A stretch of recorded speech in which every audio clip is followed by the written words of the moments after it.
that's why the parable matters, because when you think about it, in that time, Jesus is talking to, farmers, and he's talking to carpenters, and so he's making something that's so big and mysterious and abstract relevant to their context. That's what he did all the time. That's what he did. You know, if he talked to fishermen, he talked about fish. While you were talking, I thought about even the parable in Matthew 22 about when Jesus was saying, hey, look, this is how the kingdom works. He had a wedding. He told the guy, he said, okay, here's the king. Call people and invite them to the wedding of your son. And they didn't come. Said they gave so many excuses. So they, he said, okay, well, forget that. Go out to the streets and bring, others in. And they brought, more people in to come to the wedding feast.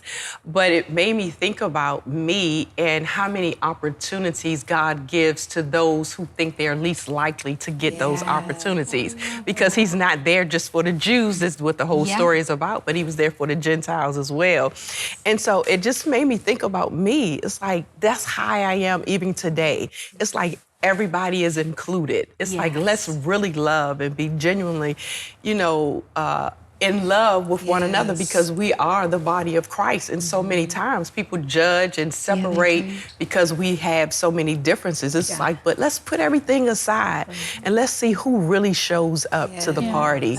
And I was the one who kept showing up for the party, and now I'm here to stay. You said they had to go to the highways and byways, but you came. I came. He had to come and get me, but he came, and he came and got me, and I'm here glad. for good. And I'm glad. So am I. We all are. The thing I love about parables is, when I think about what a parable is, I think it's like Jesus taking the mysteries of God and the mysteries of the kingdom and translating them into language that we can understand, so that he makes the mystery accessible. And to me, that speaks to his love, and that speaks to the degree that we can trust him, because he's taking these concepts that we could not humanly understand, and he's making them relatable. And so for me, my husband, he went to seminary, and he has like 2 master's degrees, and he always gets really upset because for me as a preacher, I tend to preach narrative. I preach stories. And the reason I do that is because I'm trying to make the gospel relatable.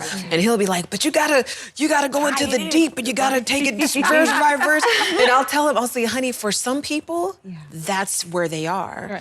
But for other people, that's way over their head. And I think what Jesus demonstrates is that he loves us so much that he doesn't want us to miss what he's saying. And for me, actually, when you were talking about the parable of the talents, one of the parables that I love, I'm going to read it because I think it has such an important meaning. John 15, talking about the vine and the branches, right? So he says, I'm the true vine, my Father is the gardener. He cuts off every branch in me that bears no fruit, while every branch that does bear fruit, he prunes so that it will be even more fruitful. I've read that so many times, but one day I read it and I caught something in it that changed my life, because what he was saying is, if you're unfruitful, I'm gonna cut you. And if you're fruitful, I'm gonna cut you. Wow. That thing caught me, because I was in a season where I was like, Lord, I'm running so hard for you, and all this stuff is happening, and like relationships aren't working out, and God was like, whatever made you think that if you do what I say, that you're not going to experience pain? I already showed you in the Word that if you're fruitful, you're gonna get cut.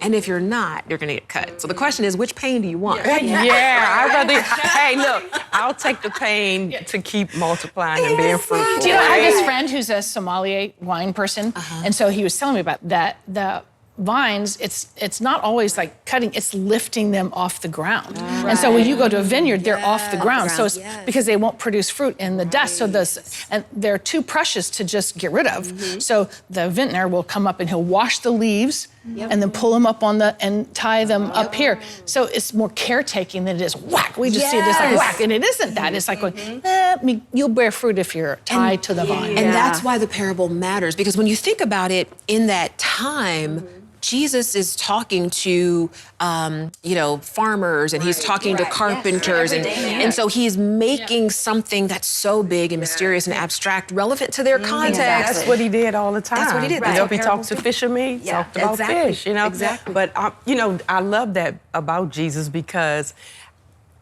him being omniscient, knowing all, created us in his image, we all learn differently, you know? And so it's like for him to take imagery and, you know, making it a metaphor, if you will, and breaking it down for our, you know, understanding is amazing because when you can picture it, when you can see it, you can, and, you know, like grab it, you know, a lot more. Well, that's the beauty of parables, is that they're memorable. At TBN, our mission is to use every available means to reach as many individuals and families as possible with the life-changing gospel of Jesus Christ. Thank you for helping make the gospel of grace go around the world. And it's because of you that partner with us that this ministry continues. God bless you.